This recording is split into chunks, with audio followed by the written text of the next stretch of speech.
آج ہمارے گرد و نو میں دیکھیے ہمارے ارد گرد جو ہے وہ لوگ اللہ کے ساتھ شریک بناتے ہیں، کبھی انبیاء کو، کبھی صحابہ کو، کبھی اہل بیت کو، کبھی اولیاء کو۔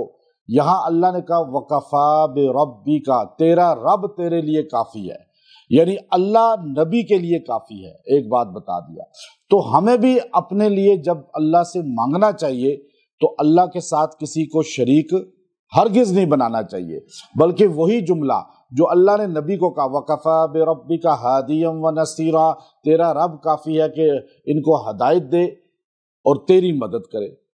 اب ان کو ہدایت ملے یا نہ ملے یہ اللہ کے لیے ہے، اللہ فیصلہ کرے گا۔ مدد نبی کی ہوگی، اور مدد نبی کی کون کرے گا؟ سارے بتائیں، اللہ۔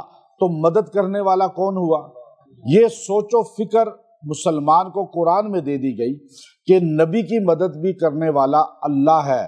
تو جو مدد کرنے والا ہے وہ ایک ذات ہے جو سارے نبیوں کی مدد کی، اور وہ ایک ایک نبی کا قصہ سورہ انبیاء کے اندر مفصل آیا ہے۔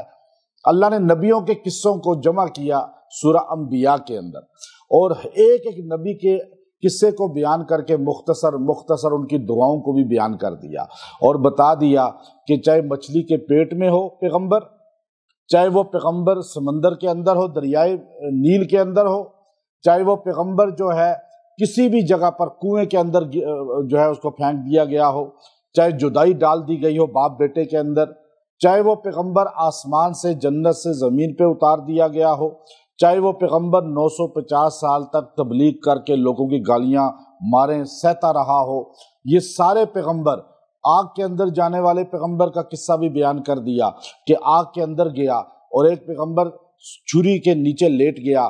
اب یہ سارے نبیوں کے قصوں کو بیان کر کے بتایا کہ ان ساروں کی مدد کس نے کی، اور انہوں نے مانگا بھی کس سے؟ تو ہمیں کس سے مانگنا چاہیے؟ مدد کرنے والا کون ہے؟ یہ عقیدہ مسلمان کا بنیادی عقیدہ ہے۔ یہ عقیدہ آج اتنا کمزور ہو چکا ہے کہ لوگ نماز تو پڑھ رہے ہیں، روزہ تو رکھ رہے ہیں، حج تو کر رہے ہیں، قرآن پاک بھی پڑھ رہے ہیں، لیکن عقیدہ اتنا کمزور ہو چکا ہے جس کی وجہ سے یہ ساری کے ساری اعمال جو ہے فَلَا نُقِيمُ لَهُمْ يَوْمَ الْقِيَامَةِ وَزْنًا، فرمایا قیامت کے دن عملوں میں وزن ہی نہیں ہوگا، اس لیے کہ عقیدہ کمزور ہو چکا ہے۔ تو اس لیے یہاں پہ اللہ نے نبی کو ایک ایسا جملہ کہا کہ نبی صلی اللہ علیہ وسلم کی تسلی مضبوط ہو گئی، اور آپ کا یقین تو ہے ہی اللہ پہ مضبوط، لیکن اللہ نے ہمیں بتایا کہ میں اپنے نبی کی مدد کرنے والا ہوں، تو سمجھ لو کہ نبی بھی مدد اللہ سے مانگتے ہیں، اور نبیوں کی مدد بھی کرنے والا کوئی ہے، اور ایک ذات ہے جس کو مدد کی ضرورت نہیں، اور وہ کسی سے مدد نہیں مانگتا، اور وہ محتاج نہیں ہے نہ مدد میں نہ کسی اور چیز میں، اور وہ ذات کون سی ہے؟ اللہ کی۔ تو وہ الہ ہوتا ہے، وہ الہ ہوتا ہے، معبود ہوتا ہے، حاجت روا ہوتا ہے، اسی کو کلمے میں کہا گیا لا الہ، وہ الہ ذات ہے، اس کے علاوہ کوئی الہ نہ نبی نہ رسول نہ صحابہ نہ اہل بیت نہ ولی۔ تو یہ مسلمان کا بنیادی عقیدہ بن گیا۔ اب یہ عقیدہ مضبوط کر کے آپ یہ الفاظ پڑھیں جو سورہ فرقان کی آیت نمبر 31 نمبر آیت کی آخری جملہ ہے وَكَفَى بِرَبِّكَ هَادِيًا وَنَصِيرًا۔ آپ اس کو جب پڑھیں گے آپ کے دشمن، چاہے وہ جن انس ہیں، ظاہر باطن ہیں، چاہے وہ کہیں بھی ہیں، آستین کے اندر چھپے ہوئے ہیں، ساتھ بیٹھے پلیٹ میں کھانا کھا رہے ہیں، ایک گھر کے اندر رہ رہے ہیں، جاب اکٹھے کر رہے ہیں، اکٹھے آپ کے ساتھ جو ہے ملتے جلتے ہیں، لیکن آپ دشمن کو نہیں پہچان رہے، لیکن اللہ سب کو جانتا ہے۔ تو اب وہاں پر جو ہے آپ نے جب یہ پڑھا تو اللہ تعالیٰ آپ کی ایسی مدد کرے گا کہ یا ان کو ہدایت دے گا، ان کو ہدایت مل جائے گی، یا وہ عیاں ہو جائیں گے، کھل کے سامنے آ جائیں گے۔ اور دشمن جو ہوتا ہے ایک کافر ایک منافق ہوتا ہے۔ ایک کافر کو تو دنیا دیکھتی ہے، سامنے کافر ہے، لیکن منافق کو نہیں دیکھ پاتا بندہ، اور وہ اصل میں نقصان دینے والا ہوتا ہے۔ اس کی برکت سے آپ دونوں سے بچ جائیں گے، چاہے وہ صریح کافر ہے چاہے منافق ہے، چاہے وہ انس ہے چاہے جن ہے، چاہے آپ کا اپنا ہے یا پرایا ہے۔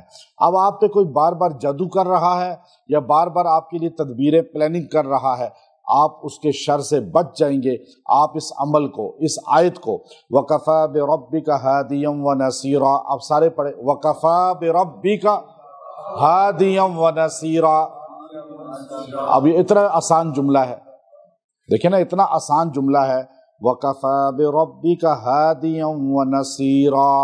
اب یہ اتنا آسان جملہ آپ جب اس کو پڑھ لیں گے اور آپ اس کو جو ہے آپ یاد کر لیا آپ نے، تو آپ کو قرآن پاک کی آدھی آیت یاد ہو گئی۔ اور اب آپ اس کو جب پڑھیں گے، اور اس کو آپ نے پڑھنا ہے 170 مرتبہ، 170 ٹائم، 170 بار پڑھیں اور 7 دن تک پڑھ کے دعا کریں۔ اللہ تعالیٰ آپ کو شر سے بچائے گا، فتنوں سے بچائے گا، حاسدین سے بچائے گا، دشمنوں سے بچائے گا۔ اور اگر آپ کو پتہ نہیں چل رہا کہ کون میرا دشمن ہے، یہ تو بڑی اچھی باتیں میرے ساتھ کرتا ہے، تو آپ اس کو 7 دن پڑھیں، وہ ظاہر بھی ہو جائے گا۔ اور اللہ تعالیٰ اس کو یا تو ہدایت دے گا، اس کو راہ راست پہ لے آئے گا، آپ سے دور کر دے گا راہ راست پہ لا کے، نہیں لائے گا۔ پہلے ہادیہ کا لفظ بولا، آپ جب کسی کے لیے بھی کوئی لفظ بولیں بد دعا کا، تو پہلے اس کی ہدایت کی دعا کریں۔ اللہ اس کے مقدر میں ہدایت نہیں ہے تو پھر تو پکڑ لے اس کو، یہ جملہ یوں ہونا چاہیے۔ اللہ نے پہلے کیا کہا؟ وَكَفَى بِرَبِّكَ هَادِيًا، میرے پیغمبر آپ کے لیے رب کافی ہے، یعنی اب نبی کو آپ پریشان ہونے کی ضرورت ہی نہیں، باقی ان کو ہدایت دینا اللہ کا کام ہے، وَنَصِيرًا، اور آپ کی مدد کرنا بھی میرا کام ہے۔ یا تو ان کو ہدایت ملے گی یا آپ کی مدد ہوگی، ان کو میں آپ سے ہمیشہ کے لیے دور کر دوں گا۔ اور ان کا پھر انجام کیا ہوگا وہ اللہ نے بتا دیا، ان لوگوں کا انجام ہمیں۔ تو اس لیے آپ اس آیت کو مضبوط اپنا سہارا بنا لیں، جہاں آپ کو شر کا پتہ ہو، خدشہ ہو کہ میں وہاں جاؤں گا تو مجھے پریشانی ہوگی اس محفل میں، شہر میں یا آفس میں یا کسی بھی جگہ، تو آپ یہ پڑھتے جائیں، اللہ آپ کو ان کے شر سے بچائے گا اور آپ کی مدد کا حصار قائم ہو جائے گا۔ تو یہ مضبوط الفاظ ہیں اللہ کی مدد لینے کے، اور یہ پڑھ کے انسان ویسے بھی دعا کرے، اللہ تعالیٰ دعا کو قبول فرماتے ہیں۔ وآخر دعوانا ان الحمد للہ رب العالمین۔